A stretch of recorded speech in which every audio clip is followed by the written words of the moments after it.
All right, folks. Welcome to the post-game show here. I'm filling in for Greg Clement because he is at the game, and I'm here with Jamie Uyama, and we're going to talk about this disastrous, very frustrating game. And I'm just going to tell you, I am not in a good mood, Jamie. I am not in a good mood. I am not in a good mood at I don't all. think I anybody just is. want to warn everybody, I'm not in a good mood.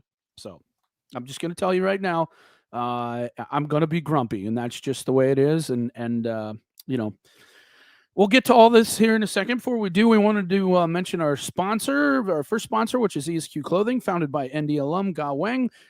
In Chicago's go-to for the best custom suits, sports coats, and shirts as Notre Dame reloads for the season.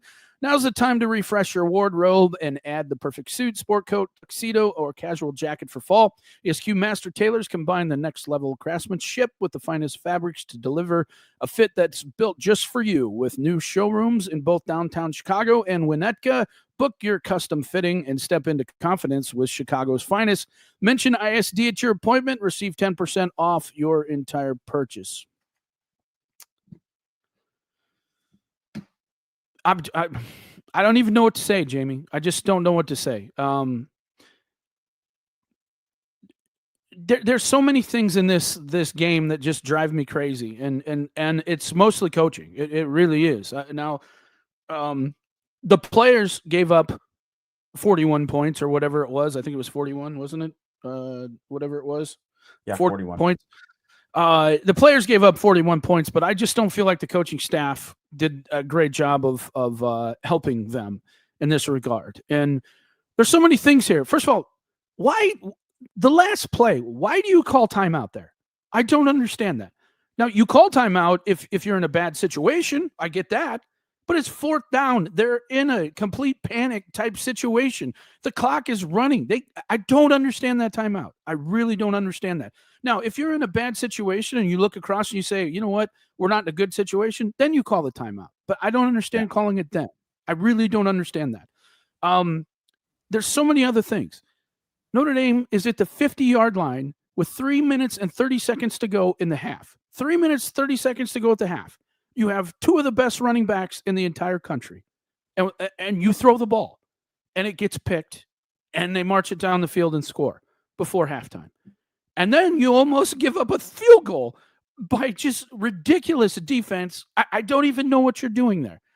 It's just mind-blowing. And look, it's hard to blame the offense when they scored as well as they did. And by the way, CJ Carr, Notre Dame's got a quarterback. This guy's good. Yeah. He's really, really good. And look, I don't want to crap on Buckner, but the guy quit the team, right? He quit the team, and I don't understand why he's out there as the holder. I just don't understand it. Now, has he done an okay job up until now? Yes, but that was a perfectly placed ball, and he just mentally just absolutely just dropped it. And I'm like, I don't understand that. I mean, I realize he's a nice kid and it's a nice story, but I mean, I don't understand that. I really don't understand that. And, anyway, there's just so many things. And I haven't even got to Chris Ash yet. Jimmy, this is 2 games we've seen this. 2 games. I mean, look at the yardage on this. 360 yards passing. 360 yards. I mean, it's just incredible. This team lost. Notre Dame lost when the other team had 13 penalties, a turnover, and a block punt for a touchdown, and Notre Dame still lost. How's that even possible? I mean, seriously, how is that even possible? Get your thoughts. I mean, first of all, I as bad as whatever, Buckner dropping that thing, I think obviously there's so many more pieces of it that led to it that I really hope people don't go and harass this kid on social media or anything like that. No, I agree. Don't that. We don't need any of that. Don't do that. And it's not his fault that he's out there. No. Obviously, and there were other things in the game too. I mean, Heinrich got tackled on the 4th down. As a horrible missed call. The targeting call was a horrible call. I don't know how that ends up getting called. Like, he basically was trying to like cut tackle the guy, and the guy went low, and that happened. Like, those are bad calls. Botello on the 3rd down where Reed got out there, Botello got held. Like, yes, he did, definitely. Blatantly, yes. They didn't call it. Okay, like, I get it. There are these things, but I can't disagree with anything you're saying about the coaching, because I would say there were things on offense. There's a lot of things on offense you could point to. Yeah. That said that, like, positives, like Carr, right? Like, yes, very good. Yes. What is so sad about this whole thing is that they so clearly have a really great young quarterback in CJ Carr. Yes. And they're wasting it. So he should not have to play. The whole point was he's supposed to be supported by all these guys, so he doesn't have to play perfect. Yes. So, yeah, I know he made a couple mistakes, just like he did against Miami. He's played well enough to win both games. He's been the best player. He's the best player. Yes. He's been very good. And, you know, and there were definitely some good things on offense. I'd like to give Chris Ash the benefit of the doubt after the first game, because, you know, if you look at numbers wise, you could say, okay, whatever, right? Like, it wasn't the worst. It could have been a lot worse, obviously, against there was a lot of things I did not like at all. This was horrific. And it's not even just about like, hey, he's running too much zone, or, oh, look at this man, because they were getting cooked in man too. The main thing is that what you see with them on defense is just absolute dysfunction.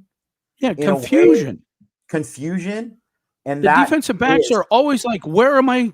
You know, they're always arguing with each other, Jamie. They're like, like, they don't know what they're doing. This is happening. They don't know. Pre-snap is like a disaster. It's the exact opposite of everything you saw from Al Golden's defense. And the one thing you could say too, even in Al Golden's defense, there was things that didn't go right in the first year. Oh, some people, oh, well, you know, it didn't go. Think about the first game. They were like locking down CJ Stroud in that first game. So it was not like this at all. They had some hiccups. They had some things they wanted to cut, whatever. There were some games that weren't the greatest. This is nothing like that. To have that kind of half of football, and they played better in the second half. I give them credit, right? The first half was the worst half of football that I've seen from what should be not just a good defense, a great defense. These are the same guys. I understand Xavier Watts isn't there, right? And they do miss Cross and Mills. They do. But it shouldn't be like they fell off a cliff because of that. And that's what it's ultimately, that's what it looks like. And you see that throughout, at all levels. There's just no, and I know there's things that people can point to about, like, well, the pressure, the lack of pressure. They don't run any kind of anything up front to help the defensive linemen in those situations. Like, what are we doing here? Where they want to contain him.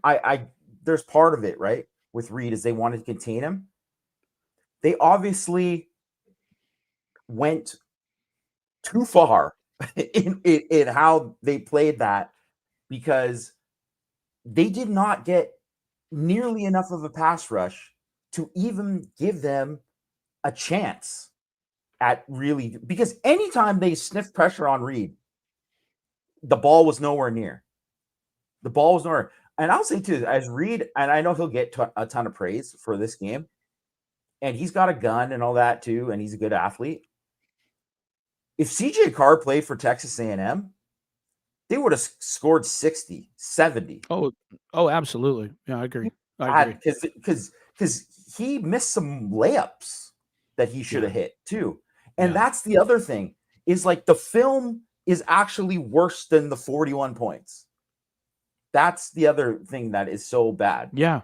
And it just shouldn't be like everything there that you've talked about with, when we're talking about like all these other coaches that are returned on defense. I think Max Bull is a good coach. I think Al Washington's a good coach. I think Mike Mickens certainly a great coach. Well, who's the other guy? And how's it like? Because, and it is totally fair now to just go all in on it because it was that bad. Because it was that Marcus bad. Freeman, Marcus Freeman has to do something, Jamie. He's got to go in there and say, look, whatever you're trying to do, it's not working. So we're going to play defense the way Notre Dame plays defense now. If you don't like it, you can leave. I mean, that's exactly the way I would handle it. I would say, look, we've tried it your way. We're now 0-2, and it's mainly because the defense has just been a disaster. And obviously the offense hasn't been great, but we knew that with a first-time starting quarterback. We thought we would have at least a solid defense, and it has been a disaster. And if I'm Marcus Freeman, I go in there and I tell him, and look, Jamie, we know what we heard before the season, right? We know we heard that coaches and players were concerned that there's too much changing in the defense and they were not happy with it. And as you said, one guy is the guy who's doing this. And this is a time for Marcus Freeman to step up and say, that's it. We're not doing this anymore. I don't care what you want to do. You work for me, and this is the way it's going to be. And you're going to call the game the way I want it called and the way we play defense, or we're going to put somebody else in charge. And I you just got to do this at this point. There's just no way you can continue this. And it's just a very difficult situation to be in. But what are you going to do? What are you going to do? I mean, what you're going to do is you have to, like, Freeman has to go in there and say, like, this ain't it. Like, this is not it. Like, that's the only thing he can do because you're wasting these guys, this talent. You are wasting this talent. And, like, there's just no reason the thing is, too, is like what you said that, they should at least have a solid defense. No, they should have a great defense. Yeah. They were great. And it's primarily the same guys. Even if you said, okay, they took a step back to being good. No, like that is not it. Like, it's just all of this here too is just,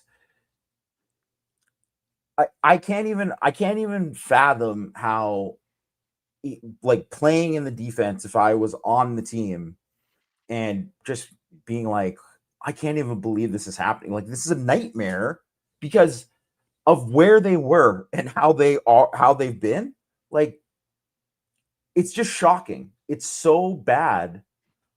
And I honestly, like, I don't think he's going to fire him after 2 games. I don't think that's going to happen. No, he's not going to do that. But, like, that was after a bye week. Yes. They had 2 weeks to prepare for this. Exactly. They had 2 weeks to prepare. They had 2 weeks to prepare, and that's the best they could do defensively. 41 points. 41 points with 2 weeks to prepare. And I don't want to say, like, Mario Craver is a stud. He is obviously a great Casey Concepcion. Those guys are great players, right? I don't want to say those guys are going to make plays. I knew they were going to I watched them. I knew they were going to make plays in this game. I knew that they weren't going to have 0 explosive plays like they had the previous year. They were obviously going to get some. But, like, to average that like, his numbers went way down because in the second half, like, he did not have, a lot of, he didn't have a lot of success in the second half. Mm-hmm. But I think a lot of that was just more on him not being bad than it was like what Notre Dame was doing. Like, I don't know. It's mind boggling to me. Like, I think you can point at individual players and say, man, this guy, he needs to be better. And this guy, whatever, all that too. And you can easily point to say, like, well, Bryce Young, I thought Bryce Young was going to be like, make a bigger impact, just as a guy for me that has stood out as like, man, he just really is not, especially because we had heard in camp, having a great camp, looks phenomenal, looks like he's really taken off, and that's not happening. So yeah, there are guys like that, and I don't mean to just single him out. I'm just using him as an example, but like, there are guys like that. Yeah, you'd like to see play better, but there's so many of these guys that it's just like, they're not put in a position to play better than they are. And there's so much of like you could say, even with Notre Dame's offense, like, certainly there was a lot of things that Mike Denbrock did. I thought the Wildcat to run what they ran Wildcat on the last time they ran it, when they ran it with Ty Washington, where he was basically like wham blocking, like he was the lead blocker essentially. Yeah, because that looks exactly like quarterback power that you did last year with Riley Leonard. That's fine. But when you're just running zone with it, with no lead, it's like, you don't have enough. They have more guys than you to block. You don't have an extra blocker. The whole point of running a quarterback in those situations is because you use the back as a blocker, but you take the quarterback out of it. It's like, you're better off just taking CJ Carr off the field and saying, okay, Aeneas Williams or, whoever, Jabron Payne, go in there and be like a lead blocker, or get a linebacker and be a lead blocker. So there's definitely things like that were not good at all. But he definitely dialed up a lot of like concepts in this game that were, very good, and helped them create big plays. And then obviously Carr was able to execute. And, there were some big, because if you're going to look at positives, Will Pauling makes some big catches. Great house. How about let's throw this guy the ball more. Let's throw this guy the ball more.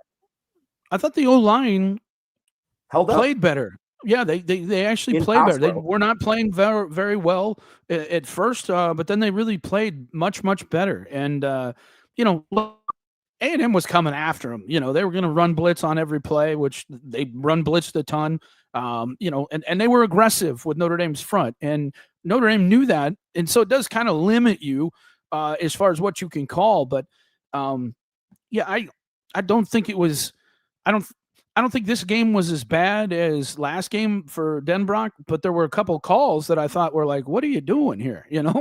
I really was – that's going to happen, but they seem to come at very critical moments in the game. And so that I think it's frustrating, but you scored 40 points. Now, one of them was a touchdown for a block punt, but you still scored quite a few points offensively. Even though your defense was giving up tons of points itself and tons of yards. And so I felt like the O-line took a step forward today. It wasn't perfect, but I saw some things. I thought Gerby looked pretty good in the run game a lot of times. Made some good things. I thought Ashton Craig, again, did some nice stuff in there, and so did Billy. I thought Knapp had a better game. I didn't watch Wagner as much because I've been watching the left side and the center to see if they could develop something. And, of course, they did run to that side more than the other. But I thought the O-line did pretty good. I thought it was nice to see Eli Raridan, come back as far as both his hands, and I thought blocking was a little bit better this week. He had a couple really nice blocks in there, so it's encouraging. And I think Notre Dame has some receivers that can hurt you It's just they're going to need to figure out a way to kind of push the ball down the field a little bit to get some people to back off. But that's going to come, once they get a little bit more cohesion offensively. But I mean, you can't continue to put the game in the hands of a first-time starter. And guess what? He's done it both weeks, right? He's brought him down and gave him the lead twice, right? Or tied it the last game, but yeah. Well, yeah. I mean, just gave, and did what he had to do. And so that's encouraging. But man, it was funny. I as I said during our chat, they should have just let him score. They would have been better off just letting them have that kickoff return. Because I'm like, I have no faith in this defense that they're going to stop him. And sure enough, so, but we're going to see. Apparently, Future Pros Draft Productions doesn't like my comments. Guess there's no encouragement. But no, I mean, I'm seriously, there was some good things that happened in this game. Don't you think? I mean, I did see some good things. I mean, how could you not be excited about CJ Carr?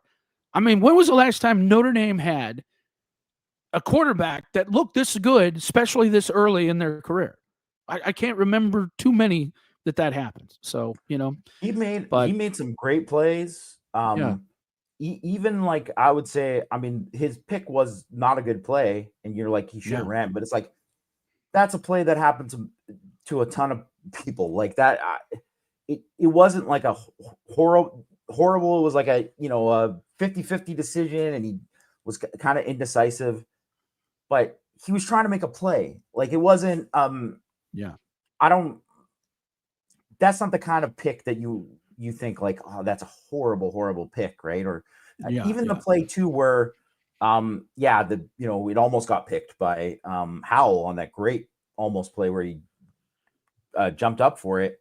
Like, he's trying to make a play there. It wasn't the best throw or anything like that, but like, he made so many other plays, with pressure, knew when to be patient, delivered the ball accurately, like, more than not gave his guy a shot to really make a play.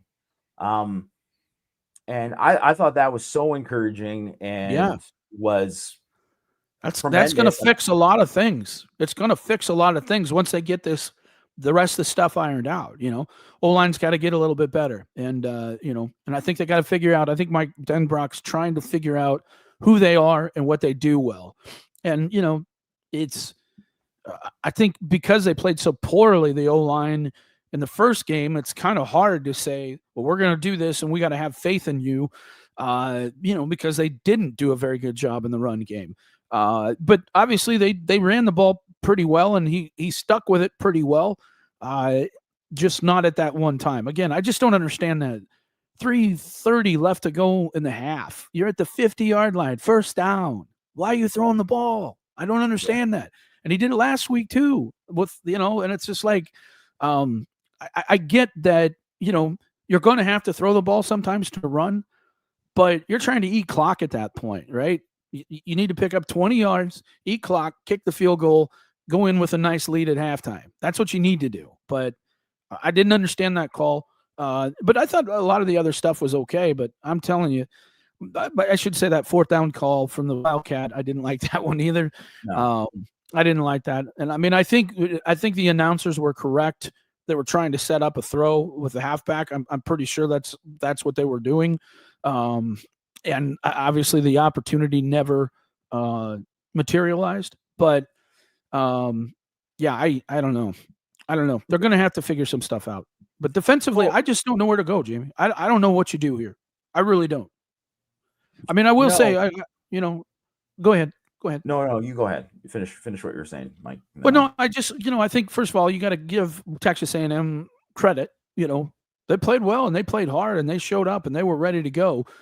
So you do have to give them credit because they did play hard and they made the plays at the end that won the game. So I do give them credit for that. But it's just so. I mean, I don't understand how you go from being such a great defense last year to what you are now. And really, I mean, sure, there's some players that have changed, but you know it. Greg knows it. I know it. This is a different defense. It's designed differently. They play it differently, and it's very, very ineffective. And I just don't understand why you thought you needed to change, and then two, why you're being so stubborn with it. You're going to have to fix this. And the one thing that I'll say about Al Golden that I don't think he got enough credit for was when the game was going. In the game, he could fix problems. Yes, he could fix problems just like that. Chris Ash doesn't seem to have that ability at this point, or at least so far. Doesn't know what to do. Halftime, I think he got better and did some definitely things a little bit from differently. Series to series. Yeah, like that is not a thing. Yeah, and that was the thing. And honestly, too, because if you're thinking about it, everyone's like, well, he's an NFL. Ash is an NFL guy. I think there's obviously a difference between a guy. Ash has been in the NFL for a cup of coffee compared to how long Golden was in there, and Golden was in there a longer time. And his whole thing that he brought from the NFL was like making adjustments within the game. And that was also something too that I think, like, if you're going to go back to like Clark Lee and stuff too, right? Like that was also something that he was very good at as well, right? Where you'd see early on in the game, a team would be killing Notre Dame with something, and then that just got taken away. And then there was just always a counter. They always had a counter, and that was the thing where it can't take you till halftime to come up with a counter, because that essentially loses them the game. Yeah. Like, and it definitely did. It did, right? So, I mean, to have that, and you could say, even if you want to give them credit for, say, like, wow, they really like, bounce back in the second half, because I mean, really, like in the second half, the difference in numbers is like 4.4 yards per play. It was like 9.9 in the first half. Obviously, that's a huge difference. 4.4 is fine, especially considering the talent. And they gave up way less in terms of explosives. Like, they hardly had any. Like that Craver slant that they got for a big play, that was basically it in the second half. Like that was it. So in that way, good. But you can't just be giving up that, like, so much before that. And at least if you're going to do that, you have to be able to get, so Michael Hahn bring up the havoc rate. It's non-existent. Totally it's non-existent. You can't 2 tackles for loss. You can't 2 tackles for loss. And you can say all you want about, like, oh, we got to get pressure with 4. Well, if you're going to rush 4, you have to find a way to get pressure with that 4. And it can't always just be straight up. And you can't just say, I'm going to rush 3 and spy this guy all the time. You have to give them a different look, or it becomes that's why those guys can't get pressure. It's like, I'm just telling you, as a defensive lineman, if you are just going and doing the same thing over and over again, you make it so easy for an offensive line and for the protection, because they don't have to worry. They don't have to think about anything else. They don't have to worry about, where's this pressure coming from? Where's this? Like, there's just none of that. There's none of that. There's none of that aggression. There's none of saying, like, okay, well, this is happening. Well, we got to find another way to, like, disrupt something. We got to get a turnover here. We got to do something. That doesn't happen. It's like the only way that you would get that kind of thing is you hope that Reed throws it to you. Like, because if you're not getting enough pressure and you're not generating enough there, or you're not, like, I don't believe they have a tackle for loss behind the line of scrimmage this year on a running play. I don't. No. I could be wrong. I now I have to go double check to look on in this game, but, like, they had 2 tackles for loss this game. Oh no, early in the game, KVA had one. right? Yeah. I remember that. But that's it. And they're not getting anything else there. Yeah, and that's a great one. KVA had one. But that's it. That's just not good enough. Nope. Definitely not good enough. Wanted to mention our other sponsor, which is H2 Pickleball, founded by alum Todd Hill, is teaming with fellow alums Jack Gibbs and Will Howells, a top 10 pickleball pro, to bring ND fans the ND Pickleball Crew League. Besides football, what a better way to connect and engage ND fans with other than through pickleball. Membership is free, and members will have access to special pickleball events and discounts. The first event will be a tournament before the Purdue game with medal rounds played on campus. A portion of the proceeds will go to the Rockney Athletics Fund to support our student athletes. Contact Todd at 574-339-5195 to join the league, and be sure to visit H2 Pickleball facility in Mishawaka when you're in town. H2 Pickleball is located at 5801 Evergreen Plaza Drive in Mishawaka. Once again, you can contact Todd at 574-339-5195. I don't know. I mean, this is a situation where Marcus Freeman's going to have to do some fantastic coaching, but it's not going to be just coaching the players. All right. You got to coach your staff at this point. It's just not good enough. It's just not good enough. I'll say they're not making a lot of dumb mental play mistakes on offense and that, false starts and things like that tend to get you behind the sticks.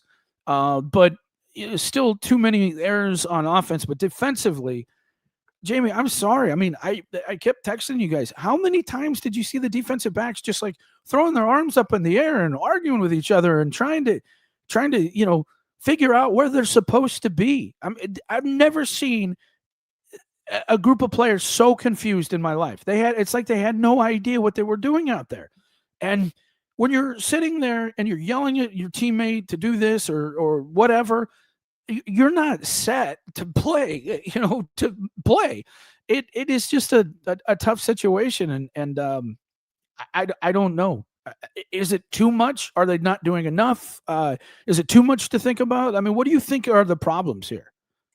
I mean, I wouldn't even begin to tell you to know exactly what it is, because if whatever it is, it's like, I mean, the only way that it could be too much, it has to be that it's too much of what they put in. Like they've added too much of what it is, because actually, sorry, like, yeah, that could be the only thing, because if you bare bones it, you're not making those mistakes. Yeah, you're not. And the things that you just never saw of like guys getting turned loose on play action, like it's like, I mean, and that is truly like, I mean, I thought it was unfair to be like, well, BVG in the first thing, but like, that's BVG. That's what the defense was like then, where you'd see that. Totally. And basically from like when Elko came in, okay. First of all, I want to talk about Mike Elko, your defense. Not a great shakes either. So I wouldn't be celebrating too much. In fact, if I was an A&M fan, they'd be happy that they won the game on the road. Like, that's great win for them. That's big awesome. Win. Yeah, sure. They haven't won.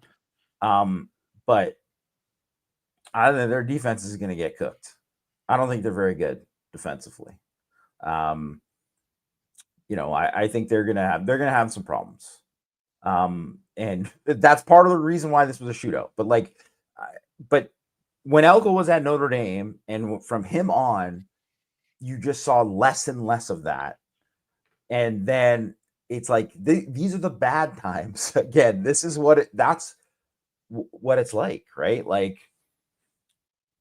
and I honestly, like, the only other time that I think it was like kind of a little bit similar was the beginning of when Freeman took over, because that second half against Florida State was a bad half. It was a really, really bad half of football.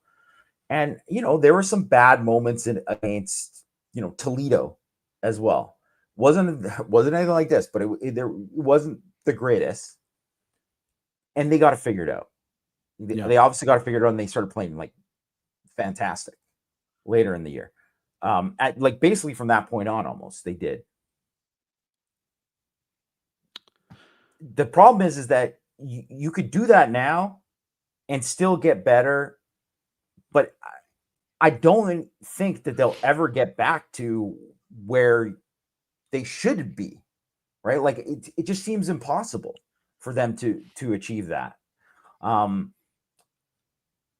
then, so it's like, even if you say like, well, the season's not over and they can't, they can't, you can't eliminate them after 2 games and it's 2 losses and it's 2 close losses, right? You lose by combined 4 points to 2 pretty good teams. It shouldn't knock you out. But let's just say the schedule works out and these other teams are good. Who would feel confident they're going to shut down Arkansas? They're going to shut down USC. Like they're not playing like this. No, they're not like this, right? And it's hard to imagine them doing that unless it's just a lot better. And I don't even know. Yeah, if it can be. Man, just some. I don't even know what to say. I don't even know what to say at this point. I thought we were over this. I thought this was over. This kind of performance was over. I really thought that we were done seeing those days. And look, for me, Marcus was in kind of a tough situation because he had a pretty good team coming back, right? And so I understand why you wanted to go get a experienced defensive coordinator, because you take a first-time guy and it doesn't work out, and people are going to start blaming you because, it's like, man, you just had a great season by hiring this guy, or whoever. And so I get you want to go get some experienced guy, but man, I mean, he was a scout. You know what I mean? He wasn't even coaching in the NFL. He was a scout, an analyst, I guess. It wasn't like he was even a position coach. And so I mean, it can work out. It's not something that it's something you can hire some guy. There's a ton of guys that are great coaches that aren't in that position. Now it's like all Marcus Freeman will get asked about probably not, because they're going to ask him about other things, but all he should be getting asked about was like, what was the reason? Why did you think that Chris Ash was going to enhance the defense? What did he say to make you think that he was going to enhance the defense? Why are all these players that really played great last year, why are they playing worse? Why are they guys who played great playing bad? Yeah. Why is the defense that played great as a whole, why is it bad? Because it's bad. Like, it's not even just like it's not good. It's like, no, this was bad. Like, bad. So when you have that, because it's also one thing to be like, well, he gave up all these points, but they still made plays. And it's just, well, let's just change this or change that. They did neither, right? They gave up they gave up plays and they didn't make plays. It's bad defense.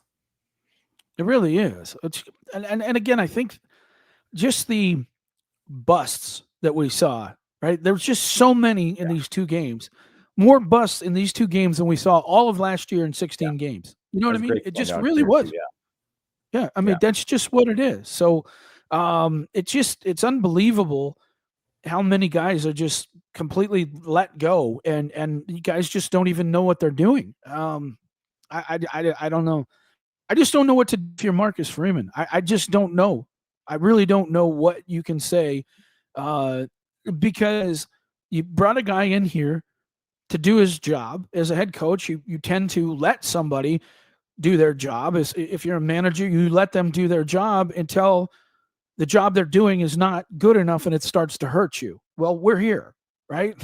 We're now 0-2. So, at some point you got to step in and say something. And I don't know how you handle it. So, I mean, you got Purdue, which is not a good team, but so I'm sure Notre Dame will get a little bit of confidence back. It's nice to have Purdue on the schedule at this point. Nice to start with Purdue. It would have been nice that you didn't start with Miami and Texas A&M back to back. That would have been nice, but that's just the reality of being Notre Dame and being an independent. This is the way you have to schedule, and that's just part of the deal. So, I don't know. I'm just so frustrated. As a fan, I think the thing that just drives you crazy is that you thought this was over. We all thought that this kind of a performance was over. And here we are again. And, from the recruiting aspect of it, you have so many top guys in and they watch that, and it's going to be hard to get some of those guys back, I think. I really do. Well, the game was exciting, and I get it. I think some of that I agree with you, but also I think there's what it really hurt. It doesn't hurt any of the guys that are committed now. I don't think, I don't really think that's going to be a thing. But for the guys that you're trying to sell, the 2027s and the 2028s that are like big time, it hurts. It definitely hurts. Well, we'll see if it's going to hurt or not. Yeah, we'll see if it's going to hurt or not. I mean, look, if I'm a guy that's committed in this class, I'm saying, was this a one-time thing with Notre Dame? Al Golden was this great guy, the defense. All of a sudden, the defense looks terrible. I'd have some questions. I just would, and I'd be like, what's going on here? So we're hoping that they'll fix it because it needs to get fixed in a hurry. I'm concerned about that. I really am. So, and everybody, Mike's concerned again. Well, no one can say anyone who is not concerned after this game. Yeah, I think you are. I think it's delusion, really. Yeah. I would say if you're being realistic, you should be very concerned about the defense. There's nothing else. There's just straight up. The defense was bad, really bad in this game. Yeah. In a way that we haven't seen the defense. Like I almost brought this up during the game, but I didn't want to. But it reminded me of 2019 Michigan.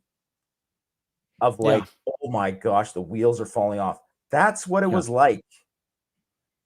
And that was really and obviously if you look at probably from that point on, there wasn't a low point like that for BK at the end of it, in terms of he had some losses, but it wasn't really that bad. That was the worst of the last of his really bad losses.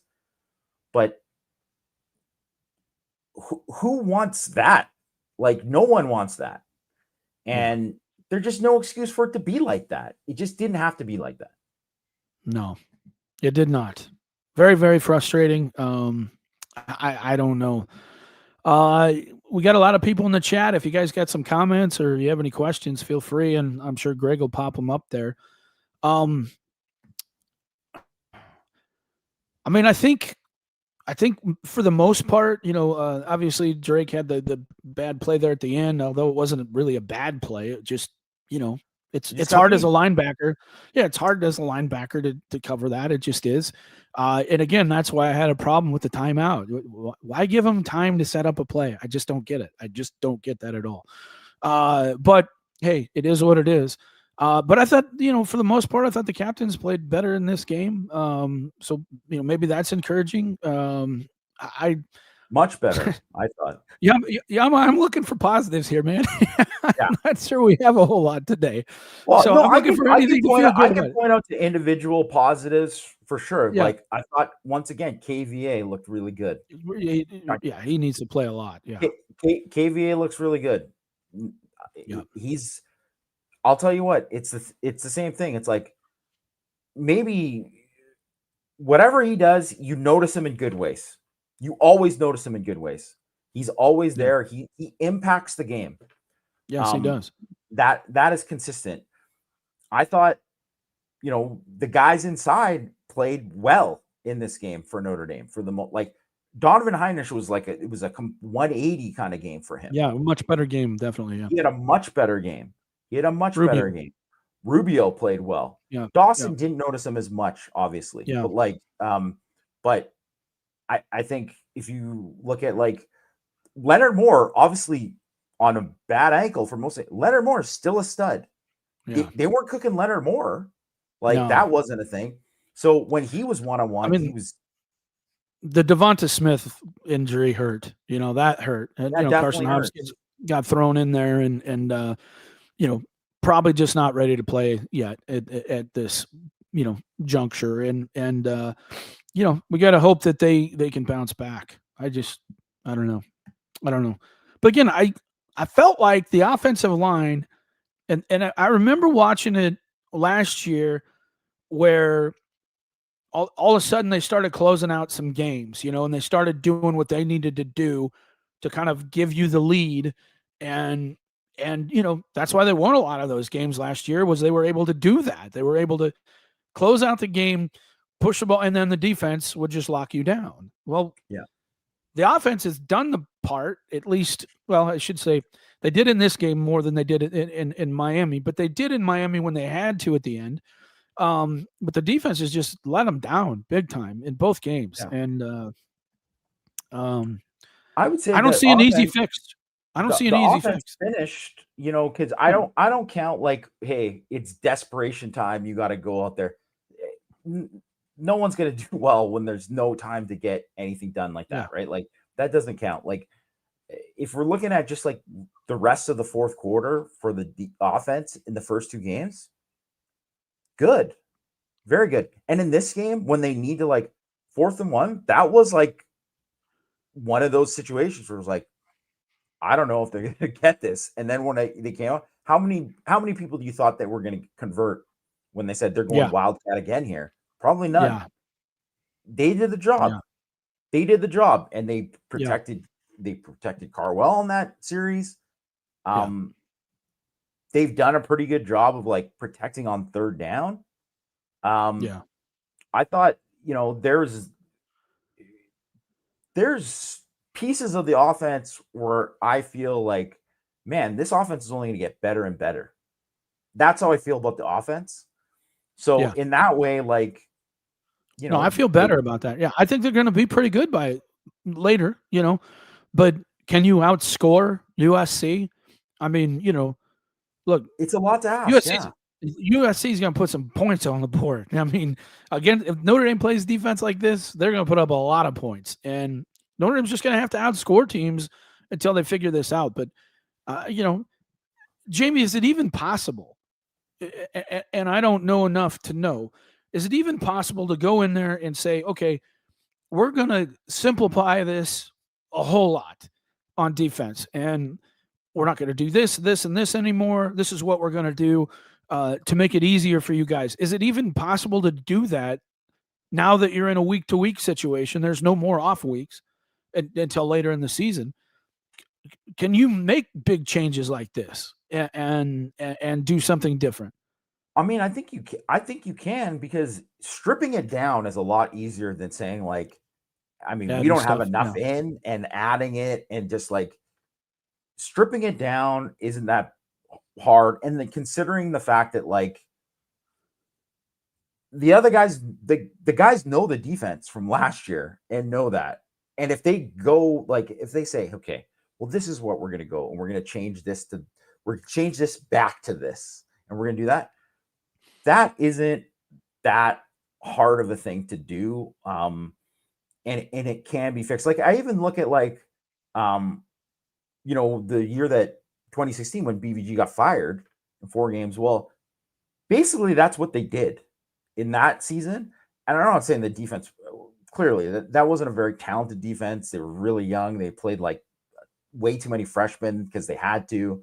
And they became extremely vanilla the rest of the year, but they became competent.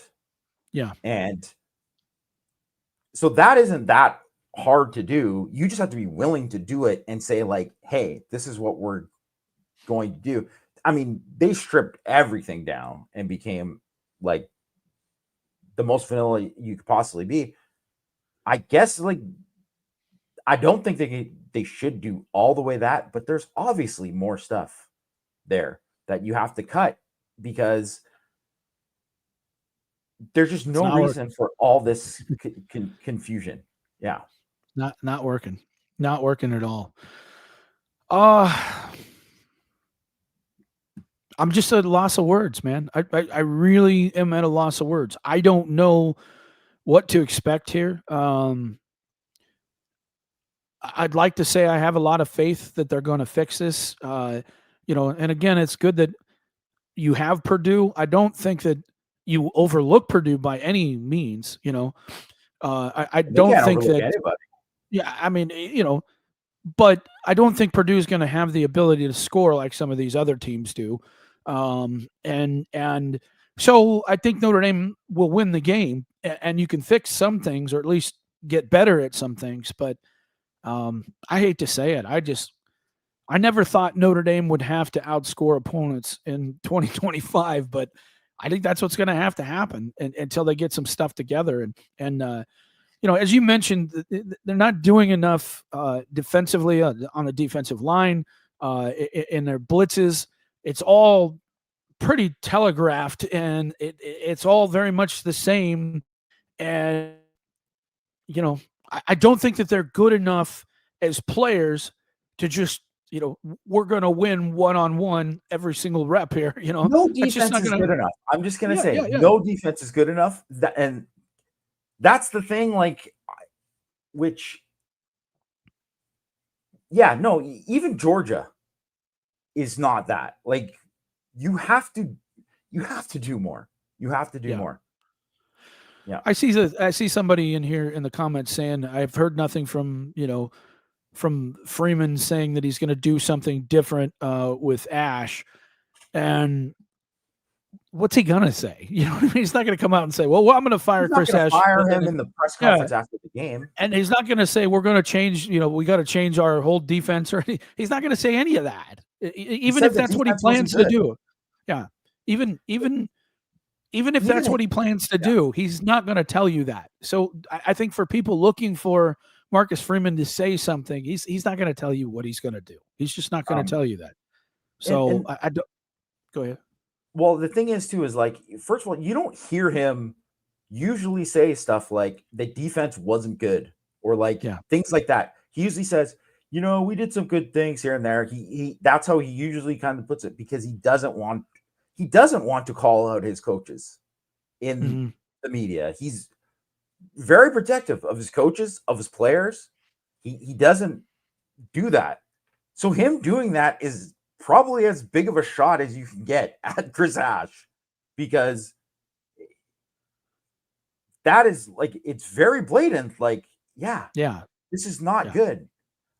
In the worst part about the whole thing is Chris Ash in camp. This is his words. This is what he said. Yeah, it's probably the most talent that I've walked into since 2014 at Ohio State.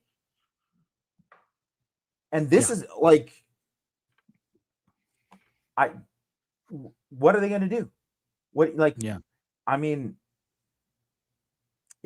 I don't know. And I just honestly, and no matter what, the season will go on, and they'll make adjustments. They'll do this thing, whatever. Hey, maybe they will like turn it around enough. It seems highly doubtful, and maybe it's unfair to say it now, but it seems highly doubtful that where they're at now, that you can see a path to them being like, wow, this was a great hire for Chris Ash. Like, it would seem shocking if it ever got to that. And if that's the case, then if that's not the case,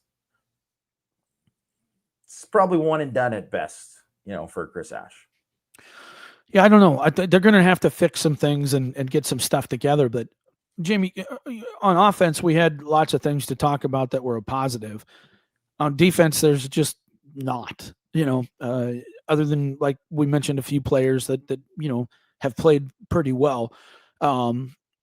It's just, I just think that it's just so far to go, to fix this mess. I'm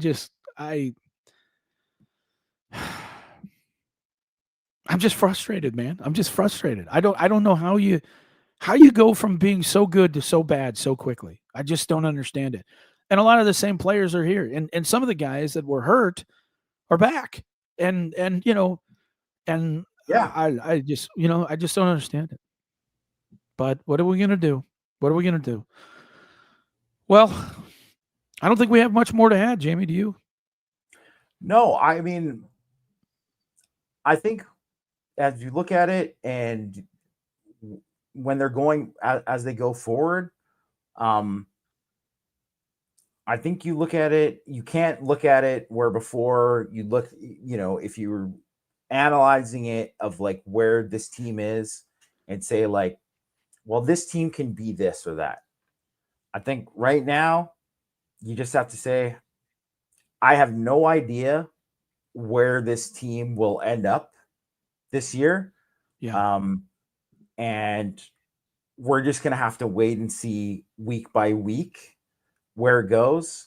I just know that there's no excuse for the defense to not be so much better than they are right now. And that's just, that's a sad, unfortunate thing that honestly didn't see coming. Because you know what, and Mike, I've said this, and like pretty much the whole offseason, I was like, Chris Ash, he'd be stupid. He can't be. No one would throw away this. Like basically, like you got the Willy Wonka golden ticket. Yeah, you're not going to screw this up. Of course, he doesn't want to get fired. Yes. And hey, I don't understand why you would change it. I just don't understand why you would change it. I mean, look, I understand you got to play some zone. You have to play some zone because you can't be 100% man team. You just can't do that forever. So you're going to have to play some zone. But one, it is appalling how bad they are as a zone team. I mean, just how bad they are and how that impacts how they play the rest of the time when they are in man and when they are, and again, because of the way they do some things and don't do some things, defensively, it just really impacts the whole operation. And I just don't understand why you would change that much. I just don't understand it. And we're now looking at Notre Dame as an 0-2 team, and it's Marcus Freeman's job to fix it. And you got to hope that the captains on the team step up and say, you know what, we're not putting up with this either. Something's got to get fixed. And I'm sure they'll play well against Purdue. Will it be great? Probably, certainly better. But, I watched Arkansas.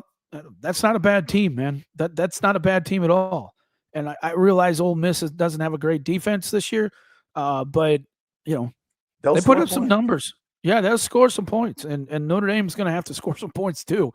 And look, I mean, Arkansas's defense is trash, but all it takes is a couple turnovers down there, and you're in, you have no chance to win at that point, because if your defense is a sieve like this and just giving up points left and right, you have to play perfect, and you got an offensive line that's trying to figure out how to be a good offensive line at this point, and a quarterback who's just learning, in not a good situation to be in. So they got to figure something out here.